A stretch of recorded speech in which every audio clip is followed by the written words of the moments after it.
ఈరోజు మహిళా దినోత్సవం సందర్భంగా alliance club of Kakinada Swathi helping hands అలాగే హెల్త్ కేర్ అసోసియేషన్ ఆధ్వర్యంలో ఈరోజు ఇక్కడ మహిళా దినోత్సవ వేడుక ఘనంగా జరుపుకోవడం జరిగింది.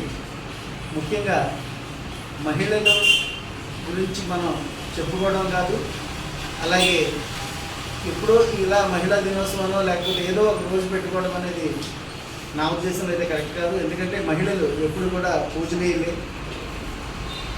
తల్లిగా, చెల్లిగా, అమ్మగా, అనేక వరుసలు, ఏ వరుసలో చూసినా అమ్మ ఎప్పుడు కూడా పూజనీయురాలి. ఎందుకంటే మనకి ఒక రోజు గడవాలంటే స్త్రీమూర్తి లేకుండా మనకి రోజు గడవదు.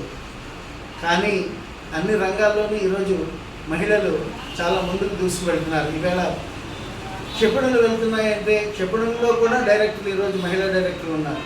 ఆ విధంగా మహిళలు వెళ్తున్నారు. ఈరోజు నేను ఇక్కడ సత్కరించిన మహిళలు ఏంటంటే, ఈమె 11 మంది పిల్లలకి అన్నారు. ఈమె కుటుంబం పర్టికులర్గా 120 మంది ఉంటారు. మొత్తం మనవాళ్ళు అందరూ, ముని మనవాళ్ళు అందరూ కూడా. అంటే ఈవిడ ఎంత వేటకెళ్ళి జీవనోపాధి గడుపుకునే సాధారణ మహిళ. ఇంతమంది పిల్లలు, కానీ ఈవిడ వయసు సుమారుగా 80 సంవత్సరాల పైన ఉంటుంది. ఈవిడికి మనందరూ వేటకెళ్ళే వాళ్ళందరికీ స్ఫూర్తిగా ఉండాలనే ఉద్దేశంతో ఈవిడికి ఈరోజు సన్మానం చేయడం జరిగింది. అలాగే ఈ పక్కన ఉన్న పాప మాకు ఇక్కడ సర్వెంట్గా వర్క్ చేస్తూ ఉంది. ఈ సర్వెంట్గానే కాదు, ఆ అమ్మాయి స్కావెంజర్గా తనకి తోచినంతలో వర్క్ చేసి కుటుంబ భారాన్ని పోషించుకునే సాధారణ మహిళ.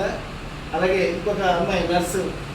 ఈమె నర్సుగా గత 20 సంవత్సరాల నుంచి నర్సుగా చేస్తూ చాలా హాస్పిటల్లో వర్క్ చేసింది, ఇక్కడ కూడా వర్క్ చేసింది. అలాగే క్రైస్తవంలో ఆమె చాలా వరకు సేవ చేసి ఉంది. వాళ్ళ తండ్రి గారు మాస్టరు, ఆయనతో పాటు ఆమె కూడా సేవ చేసి ఉంది. అంచేత ఆమెకు, అలాగే ఒక సాధారణ గృహిణిగా ఉండి పిల్లలను చదివిస్తూ తను 10 మందిలోనూ మంచిగా ముందుకు వెళ్ళాలనే సదుద్దేశంతో ఈమె కృషి చేస్తూ ఉన్నారు. అంచేత ఆమెకు, అలా ఈ నలుగురికి ఈరోజు సన్మానం చేయడం జరిగింది. ముఖ్యంగా చంద్రబాబు నాయుడు గారి ఆశయం ఎప్పుడు కూడా మహిళలకి ఎప్పుడు పెద్దపీట వేస్తారు. ఎందుకంటే డ్వాక్రాని వెలుగులోకి తెచ్చింది కూడా చంద్రబాబు నాయుడు గారే. ఈరోజు చంద్రబాబు నాయుడు గారి ఆధ్వర్యంలో ప్రతి చోట కూడా మహిళలందరికీ స్వయం ఉపాధిగా ఫుడ్ శిక్షణ కార్యక్రమం స్టార్ట్ చేయడం జరిగింది. అలాగే వాళ్ళందరికీ మిషన్లు పంపిణీ చేయడం జరుగుతుంది 3 నెలల ట్రైనింగ్ తర్వాత. అలాగే అగ్రవర్ణ పేద మహిళలందరూ కూడా ఈ అవకాశాన్ని సద్వినియోగం చేసుకోవాలని, అలాగే బీసీ మహిళలు, వీళ్ళకి మాత్రమే ఇప్పుడు ప్రస్తుతం